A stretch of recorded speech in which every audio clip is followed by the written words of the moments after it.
China has found itself very correlated to the performance of the global economy, naturally really, because of its expansion of its industries and business outside of its borders around the globe.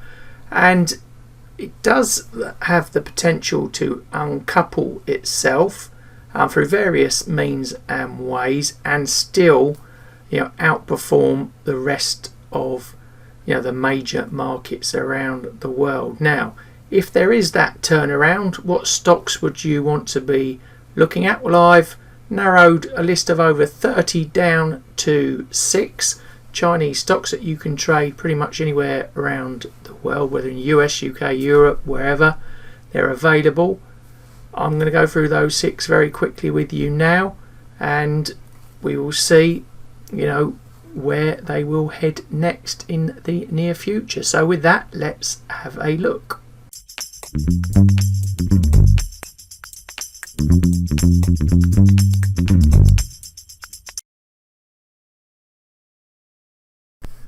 Just before we look at the stocks, just to note on the charts, it's a daily candlestick Heikin Ashi chart on the top and a weekly Heikin Ashi candlestick chart at the bottom. Renren are one of the smaller companies on this list, and they develop a product called Chime, which is a piece of software that can offer customers sort of relationship management, intelligent data exchange, web page service, team management solutions for real estate professionals. Also got an online and mobile service for the trucking industry in the US, and the company previously was known as Oak Pacific Interactive, and changed to Renren in 2010. Renren founded in 2002 and based in Beijing, and as you can see from the weekly price at the bottom there, not doing too badly, and it has actually recovered over 2022 as well. So all in all, looking not so bad for Renren at the moment. So PetroChina market cap about 142 billion. It's a energy petroleum product services company, mainland China and internationally. Gets into exploration, production, refining, chemicals, marketing, nat gas pipeline segments. It's in all sorts of areas, I say, within the energy sector. In terms of stock price, it's been doing what most of the energy sector around the world has been doing, sort of recovering from that 2020 dip, and has good upside potential, and can be traded, like I said, as an ADR from the US and CFD spread bets from around the world. Now next up is a company called Bide. Now these are really interesting setup. They are a auto manufacturer, especially in the EV sector. They work on rechargeable batteries as well, mobile handset components, assembly service, other products, automobiles. They're into all sorts of things: buses, coaches, taxis, logistics. And I dug a bit deeper, and like I said, they're into mobile phones, electric tools. They develop lithium batteries, rail transit equipment, even solar batteries. So they really have got their fingers in a lot of pies in some very interesting sectors. Founded in 95 and headquartered in Shenzhen. So definitely one to watch for the coming months and years. Now you've probably heard of these guys, NetEase. They are a very big Chinese online gaming, cloud music, innovative business solution company operating PC and mobile games and games licensing. I say a lot of that entertainment, communication service, e-commerce type of business, headquartered in Hangzhou in China, founded 1997, and it's been doing pretty well really over the last few years and keeping up ahead of the game despite the recent market setbacks. Now my next two stocks are all about whether you think they've got or offer value at the price they're at, or they've got some sort of potential. And first up is Alibaba. You've probably heard of these guys as well. They're the Amazon rivals from China. Very, very big company, but as you can see from that weekly chart, over 21 and into 22 it has been a very slippery slope in terms of stock price. So it's about a third of the price now of what it was then, 300 down to 100.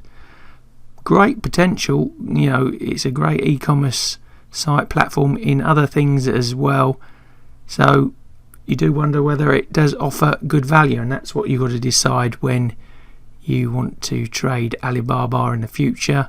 Does it have the potential at this $100 price area to offer a great value for any trade?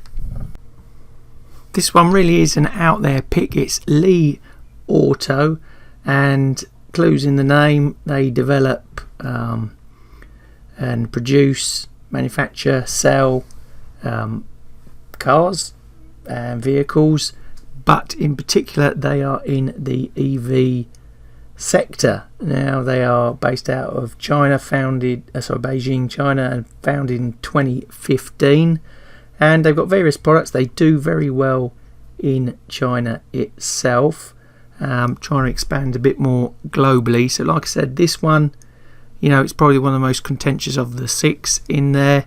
It's whether you believe in the EV sector and Li as a company that can expand and develop its product base, because I've excluded two big other rivals here, NIO and XPeng, which could have made the list, but from my analysis and looking at stock price, these could have better potential than those, so maybe one to look out for in the future.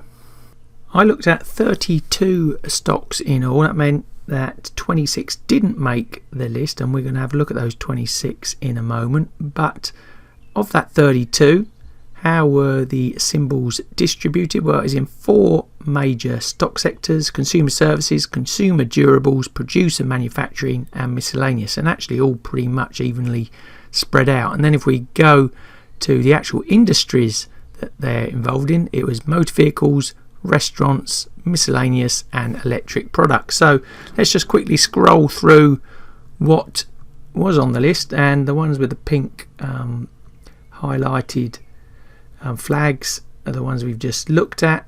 And if we take that down a bit further, we've got stocks like Bide, Trip.com, China Coal and Energy, Auto Home, Bilibili, Baozun, Fanhua, IQ, IE, JD.com, Lexi Fintech, Hello Group, Pinduoduo, Kuidan, Tal Education, Yushin Limited, Vipshop, Weibo, Joy, China Solar, Adamant, Ding Dong, ZTO Express, XPeng, NIO, and Yum China. So some very interesting stocks in there that I didn't include. So interesting to hear from you whether you think I should have put them in there, or whether I've actually missed some altogether.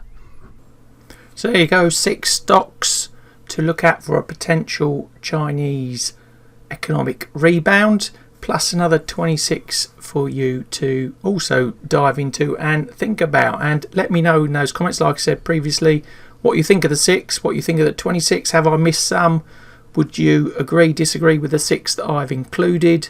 What's your top Chinese stocks for any potential rebound? Let me know in those comments. And if you've liked today's video, please give us the thumbs up. Don't forget to hit the subscribe and bell buttons, and all that's left for me to say is thanks for watching. Good luck with the trading, and I'll see you in the next video.